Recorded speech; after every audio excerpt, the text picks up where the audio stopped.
Hi అందరికీ welcome back to Vanisri Telugu vlogs channel. ఈరోజు మనం చేయబోయేది అందరికీ ఇష్టమైన తోటకూర కర్రీ అన్నమాట. ముందుగా ప్రాసెస్లోకి వెళ్దాం. ముందుగా స్టవ్ ఆన్ చేసుకొని కడాయి పెట్టుకొని తగినంత ఆయిల్ వేసుకొని ఆయిల్ హీట్ అయ్యాక ఆవాలు జీలకర్ర వేసుకోవాలి. ఆ తర్వాత ఆనియన్ అండ్ పచ్చిమిర్చి వేసుకోవాలి.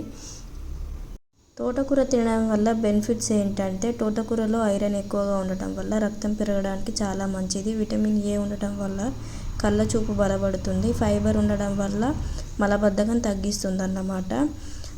ఇంకా ఏంటంటే కాల్షియం మెగ్నీషియం ఉండటం వల్ల ఎముకల ఆరోగ్యానికి ఉపయోగం అన్నమాట. విటమిన్ సి ఉండటం వల్ల శరీర రోగనిరోధక శక్తిని పెంచుతుందన్నమాట. చర్మం మెరిసేలా చేస్తుంది. ఇంకా ఆల్రెడీ సమ్మర్ స్టార్ట్ అయిపోయింది కాబట్టి ఇంకా నాన్ వెజ్ తినకపోవడం అయితే చాలా బెస్ట్. ఎందుకంటే హీట్ అవుతుంది చాలా బాడీలో. అందుకే ఆకుకూరలు తింటే బెస్ట్ అని చెప్తున్నా. ఒక 4-5 ఎల్లిపాయ ముక్కలు తీసుకొని కచ్చాపచ్చగా దంచుకొని అందులో వేసుకోవాలి. ఇవి ఆనియన్ అండ్ పచ్చిమిర్చి గోల్డెన్ కలర్ వరకు రావాలి. ఆ తర్వాత కొంచెం పసుపు కూడా వేసుకోవాలి. ఇవి అన్నీ మగ్గిన తర్వాత మనం ముందే కోసి పెట్టుకున్న తాజా తోటకూర మంచిగా వాష్ చేసుకొని ఈ ఆనియన్ పచ్చిమిర్చి మగ్గినాక తోటకూర అందులో వేసుకోవాలి.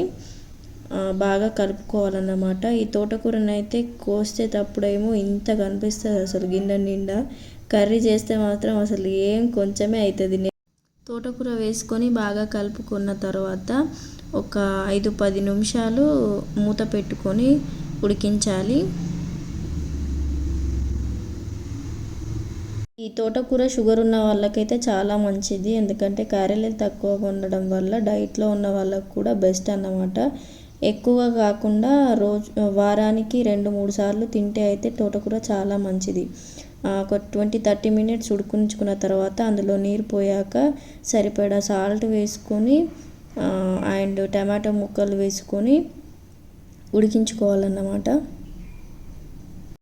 టమాటో ముక్కలు వేసాం కదా, ఆ తర్వాత అల్లం పేస్ట్ అయితే వేసుకోవాలి. నేనైతే ఎప్పటికప్పుడు అల్లం దంచుకొని వేస్తాను. ఎందుకంటే కర్రీ చాలా టేస్ట్ వస్తుంది కాబట్టి. టమాటో ముక్కలు అండ్ అవన్నీ వేసాం కదా, అవి అన్నీ మంచిగా ఉడికి టమాటో ముక్కలు ఉడికి అందులో నీరు పోయేంత వరకు ఒక 20-30-40 మినిట్స్ అయితే కర్రీని ఉడికించుకోవాలన్నమాట. క్యాప్ పెట్టుకోవాలి. ఓకే, టమాటా ముక్కలు వేసుకున్నాం కదా, అవైతే మగ్గినాయి అన్నమాట.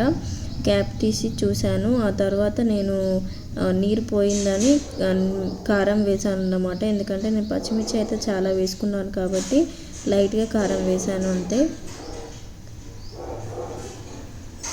కారం వేసుకున్నాక ఒక 20-30 మినిట్స్ అయితే బాగా ఉడికించుకున్నాను నీరు పోయేంత వరకు. ఓకే, ఫైనల్గా ఎంతో ఇష్టకరమైన తోటకూర కర్రీ రెడీ అయిపోయింది. Please subscribe my channel, like, comment, share.